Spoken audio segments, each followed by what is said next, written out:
Hello wives, அனைவருக்கும் வணக்கம். மிதுன ராசியின் பலம் மற்றும் பலவீனம், அதிர்ஷ்ட குறிப்புகள். புதன் பகவானை அதிர்ச்சியாக கொண்டதுதான் இந்த மிதுன ராசி.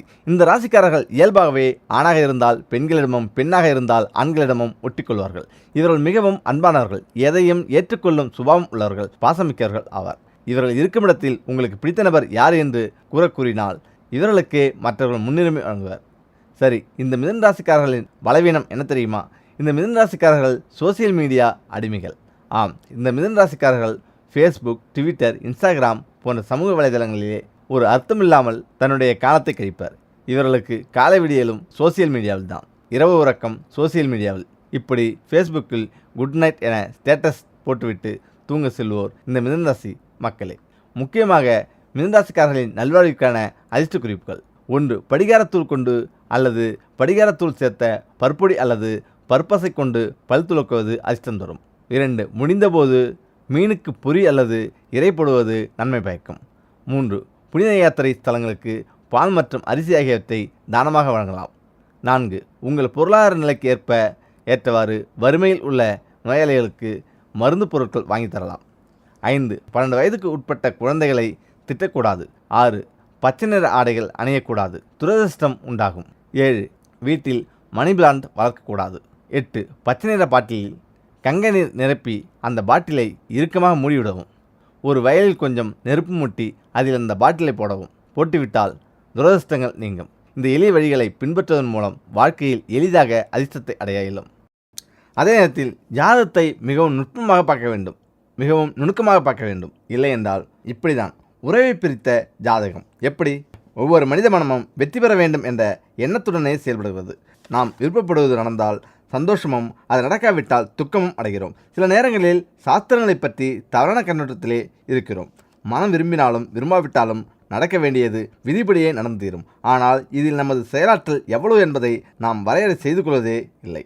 இது ஒரு சமையல்காரரின் நீண்ட நெடிய கனவை பற்றிய விஷயம். அந்த காலகட்டத்தில் ஜோதிடத்தை பற்றி நான் அதிகம் பேசிக்கொண்டது நேரம்.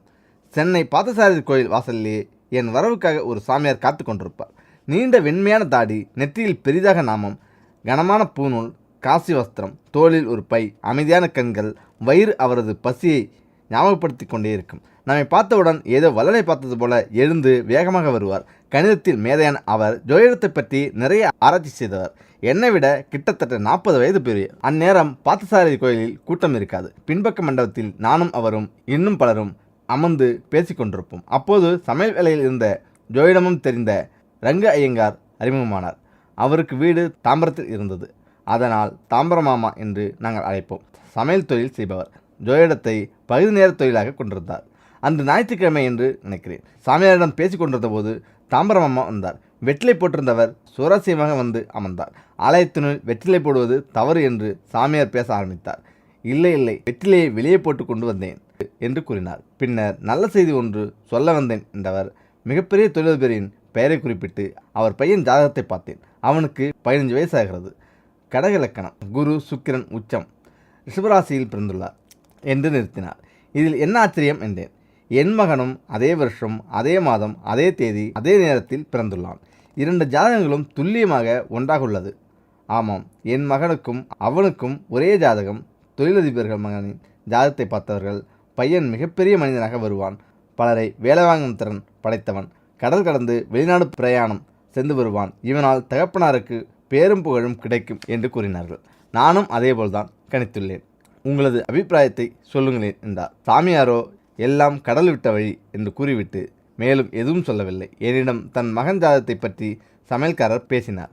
அவரிடம், நீங்கள் பாசந்தி புளியோதரை சிறப்பாக செய்கிறீர்கள், உங்களை போன்று சமையல் தொழில் தெரிந்தவரை பார்க்க முடியாது, ஜோதிடத்தை பற்றியும் நன்றாக பேசுகிறீர்கள் என்று சில பல புகழ்ச்சிகளை எடுத்துரைத்தேன். ஆனால் அவர் விடாபிடியாக என் மகன் ஜாதகத்தை பற்றி கூறுங்கள் என்றார். உங்கள் மகன் ஜாதகத்தை பற்றி கூறுவதாக இருந்தால் நீங்கள் கூறுவது போல் சிறப்பாக இருப்பான், வேறு அபிப்பிராயம் சொல்வதற்கில்லை, பின்னால் சில விஷயங்கள் பேசலாம் என்று எழுந்துவிட்டேன். சாமியார் தாடியை கைகளால் உருவிவிட்டு கொண்டு என்னை அர்த்தத்துடன் பார்த்து சிரித்தார். நான் எந்த முகமாற்றமும் இல்லாமல் அமைதியாக இருந்து கோயிலை சுற்றி வர ஆரம்பித்தேன். 7-8 ஆண்டுகள் கடந்திருக்கும் என்று நினைக்கிறேன். ஒரு சந்தர்ப்பத்தில் கோயில் திருவிழா ஒன்றில் நானும் சாமியாரும் சமையல்காரரை சந்திக்க நேர்ந்தது. அவர் மிக வருத்தத்துடன் இருந்தார். என்ன விசேஷம் என்று கேட்டேன். அவர், நான் படித்த ஜோதிடம் அனைத்தும் பொய், ஜோதிடத்தில் எல்லளவும் உண்மை இல்லை, ஏதோ சிலது பலிக்குது, அதனால் ஜோதிடத்தை அதிகம் நம்பிவிட்டேன் என்று வேதனையோடு கூறினார். அவரிடம் ஜோதிடர் பொய் சொல்லலாம், ஜோதிடம் பொய் சொல்லாது என்றேன். காலமும் கடவுளும் எப்பொழுதும் உண்மையை உணர்த்துவார்கள். சாஸ்திரங்கள் பொய்க்காது. அதை நாம் சந்தர்ப்பத்துக்கு ஏற்ப நாம் மாற்றி அமைக்காத வரை அவர் தெளிவாக சொல்லுங்கள் என்று கூறி என்னை தன் இல்லத்திற்கு கட்டாயம் வருமாறு அழைத்தார். சாமியார் என்னை பார்த்து, தாமரமாமா கூப்பிடுகிறார், மறுத்தா நல்லா இருக்காது, அவர் மனதை நோகடிக்க வேண்டாம், 2 பேரும் போகலாம் என்றார். சரி என்று அடுத்த நாள் தாமரமாமா வீட்டுக்கு சென்றோம். தாம்பரத்தில் இருந்து 1/2 கிலோமீட்டர் செல்ல வேண்டும். விளக்கு வெளிச்சம் சரியாக இல்லை. மண் சாலையில் ஆட்டோ சிரமப்பட்டு தான் சென்றது. தெரிந்த நபர் என்பதால் ஆட்டோ டிரைவர் எங்களை நிதானமாக அழைத்து சென்றார். தெருவின் பெயர் கூட இப்போது ஞாபகமில்லை. தாம்பரத்தை பெரிதாக நினைத்து கொண்டிருந்த எங்களுக்கு வழி கண்டுபிடிப்பதில் நிறைய சிரமம் இருந்தது. அதுவரை சமையல்கார மாமா திருவல்லிக்கேணிக்கு அடிக்கடி வருவார். மடத்தில் அமர்ந்து அரட்டை அடித்துக் கொண்டிருப்பார். எங்களை பார்த்தவுடன் ஜோதிடத்தை பற்றி பேச ஆரம்பிப்பார். ஆனால் நாங்கள் அவருடைய இல்லம் செல்வது இதுதான் முதல் தடவை. எப்படியோ வழி கண்டுபிடித்து சென்றோம். எங்களை கண்டவுடன் தாமரமாமா வாங்க வாங்க என்று சந்தோஷமாக வரவேற்றார். நேற்று இருந்த சோகம் முகத்தில் இன்று தெரியவில்லை. அங்கு வாடகை மிக குறைவு. மாதம் 75 ரூபாய் கொடுக்கிறேன்.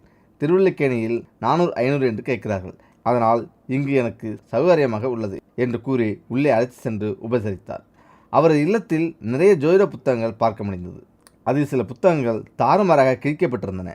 தாடி சாமியார் கிழிக்கப்பட்ட அந்த புத்தகங்களை பார்த்தபின் என்னையும் பார்த்து லேசாக சிரித்தார். நான் தாமரமாமாவிடம், என்ன மாமா, சில புத்தகங்கள் எல்லாம் கிழிக்கப்பட்டிருக்கிறதே என்றேன். மௌனமாக இருந்தார். நேற்றே உங்களது சோகத்திற்கு என்ன காரணம் என்று கேட்டேன். நான் பல வருடங்களுக்கு முன்பு என் மகன் ஜாதகத்தையும் தொழிலதிபர் மகன் ஜாதகத்தையும் ஒப்பிட்டு பேசிக் கொண்டிருந்தேன். தற்போது தொழிலதிபர் மகன் வெளிநாடு சென்று தொழில் விஷயமாக பயிற்சி எடுத்துக் கொண்டிருக்கிறான். ஆனால் என் மகன் நான் கஷ்டப்பட்டு படிக்க வைத்தும் கூட என்னிடம் சண்டை போட்டுக்கொண்டு வீட்டை விட்டு வெளியே சென்று விட்டான். எங்கு சாப்பிடுறானோ எங்கு தூங்குறானோ என்று கூட தெரியவில்லை. எனது ஆசைகள் கனவுகள் நனவாகவில்லை. அதே நேரம் தொழிலதிபர் மகன் தன் தந்தையை மதிக்கிறான். அவருக்கு நல்லது செய்ய வேண்டும் என்ற எண்ணத்தில் இருக்கிறான். அவரை கேட்காமல் எதுவும் செய்வதில்லை. அனைவரும் இதுபோன்று ஒரு மகன் பிறப்பது அரிது என்று பாராட்டுகின்றனர். ஆனால் என் மகன் என்னை மதிக்கவும் இல்லை, தொழிலதிபர் மகன் போல் புகழ்பெறவும் இல்லை. நான் கணித்த ஜாதகம் சரியில்லாமல் போய்விட்டது. சமையல் வேலை மட்டும்தான் செய்ய முடியும் போல் இருக்கிறது. உங்களை மாதிரி ஜோதிடம் சொல்ல முடியாது போல் தோன்றுகிறது. வெறுப்பில் சில புத்தகங்களை கிழித்து விட்டேன் என்றார். நானும் சாமியாரும் அவரை பார்த்து சிரிக்க ஆரம்பித்து விட்டோம். சரி நன்றாக சிரியுங்கள், ஊரே சிரிக்கும்போது நீங்கள் சிரித்தால் தப்பில்லை என்றார் அவர். சாமியார் அன்பாக அவரிடம், நல்லா உட்காருங்க ஐயா, சாஸ்திரம் படித்தவன் வாழ்க்கையில் இப்படியெல்லாம் சங்கடப்படக்கூடாது. தப்பு நம்மகிட்ட இருக்கான்னு பார்க்க வேண்டும். சகாதேவரே, நீங்கள் சொல்லுங்கள் என்றார் என்னை பார்த்து. நான் தாம்பர மாமாவிடம் அவர் தந்த பசும்பாலை பருகியபடி, நீங்கள் கவலைப்படாதீர்கள், நடப்பது அனைத்தும் நன்மைக்கே என்றேன். அவர் என்னை போல் மற்றவர்களுக்கு நடந்தால்தான் அந்த கஷ்டம் தெரியும் என்றார். நான் அவரிடம், உங்களுக்கு மட்டுமல்ல, பல்லாயிரம் வருடங்களுக்கு முன்பாக அங்காரக பகவானை உபசரித்த ஜோதிடருக்கும் இதே போன்று நடந்தது என்றேன். உடனே சற்று நிமிர்ந்து அதை பற்றி சொல்லுங்கள் என்றார். அவர் புத்தகப்பிரியர் என்பதால் கதையை உன்னிப்பாக கேட்டார். பாடலிபுத்திரத்தில் மிக சிறந்த ஜோதிடர் வசித்து வந்தார். வடமொழியில் புலமையும் பல ஜோதிட நூல்கள் படித்து நுட்பறிவும் கொண்டவர். ஜோதிட விஷயங்களை சொல்வதில் நிபுணர். அவரது ஜோதிட புலமை பாராட்டப்பட்டது. நாட்டை ஆண்ட அரசரும் அவரை அழைத்து நிறைய நிலபுலன்களை கொடுத்து ஆதரித்தார். செல்வமும் செல்வாக்கும் சேர்ந்ததால் கர்வம் அவரிடம் ஒட்டி கொண்டது. அவருக்கு அங்காரக பகவான் மீது பிரியம். சிவப்பு உடை உடுத்துவார். செவ்வாய்க்கிழமை தான் எந்த வேலையையும் ஆரம்பிப்பார். எதை செய்தாலும் அங்காரகனை முதலில் பூஜிப்பார். அங்காரக பகவானின் கவசம், மந்திரம், எந்திரம் என்று தடபுடலாக உபாசனை செய்வார். அவருக்கு செவ்வாய்க்கிழமை அன்று செவ்வாய் ஓரையில் ஜாதகத்தில் செவ்வாய் உச்சம் பெற்றிருக்க ஒரு மகன் பிறந்தான். நல்ல நிறம், நன்கு உயரமாக வளர்ந்தான். தன் மகனை பார்க்கும்போதெல்லாம் மனம் மகிழ்ந்தார். ஆனால் ஒரு ரகசியம் உண்டு. ஜோதிடரின் மகன் பிறந்த அதே நேரம் அதே இலக்கணத்தில் அரசனுக்கும் மகன் பிறந்தான். அவனது ஜாதகத்தை பார்த்த இவர், ஆஹா, செவ்வாய் உச்சம் பெற்று பலம் பெற்றிருக்க இந்த ஜாதகர் ஜீனித்துள்ளான். அரசனின் மகன் மிகப்பெரிய சக்கரவர்த்தியாக வருவான் என்று முடிவு செய்தார். அரசனின் மகன் போல் தன் மகனும் சக்கரவர்த்தி ஆவான் என்று நம்பினார். தன் மகனை பார்க்கும்போதெல்லாம் அரசனின் மகனுக்கு செவ்வாயானது சக்கரவர்த்தி யோகம் வழங்கியது போல் இவனும் சக்கரவர்த்தியாகி ஆணை மேல் அம்பாரியில் அமர்ந்து செல்வான் என்று கனவு கண்டார். பேரிகை, மத்தளம், எக்காலம், சாமரம், வெண்கோற்றல் குடை, ஏவல் ஆட்கள் புடைசூழ தன் வாரிசு வரும்பொழுது மற்றவர்கள் திகைத்து போவார்கள் என்று நினைத்து சந்தோஷப்பட்டார். காலங்கள் மாறின. அரசனின் மகன் பொறுப்பேற்று பல சிற்றரசர்களை வென்று சக்கரவர்த்தியாக முடிசூட்டு கொண்டான். ஆனால் ஜோதிடரின் மகனோ ஜோதிடருடன் சண்டையிட்டு மனம் வருந்தியபடி பேசிவிட்டு வீட்டை விட்டே வெளியேறிவிட்டான். மகனை பிரிந்த துக்கத்தால் ஒரு நாள் தான் படித்து எழுதிய ஜோதிட சுவடுகளை மூட்டையாக கட்டி எடுத்துக்கொண்டு ஒரு ஆற்றங்கரைக்கு சென்றார். அங்கு தீ வளர்த்து ஓலைச்சுவடிகளை தீயில் போட ஆரம்பித்தார். நான் சொல்லிய நம்பிய ஜோதிடம் என்னை கைவிட்டு விட்டது. நான் எழுதிய கிரதங்கள் இனி யாருக்கும் பயன்பட வேண்டாம் என வருத்தத்துடன் தொடர்ந்து எரித்தார்.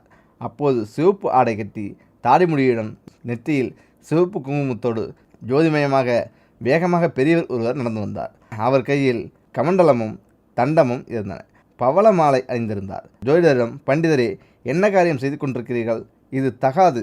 உங்கள் வாழ்நாளில் சேகரித்த சுவடுகளும் நீங்கள் எழுதிய அபூர்வமான ஜோதிட கிரகங்களும் இப்படி வீணாக நெருப்புக்கு இரையாகலாமா? இதை உடனே நிறுத்துங்கள் என்றார். அதற்கு ஜோதிடர், நீங்கள் யார் இதை கேட்க என கோபமாக வினவ, எனக்கு உரிமை உண்டு.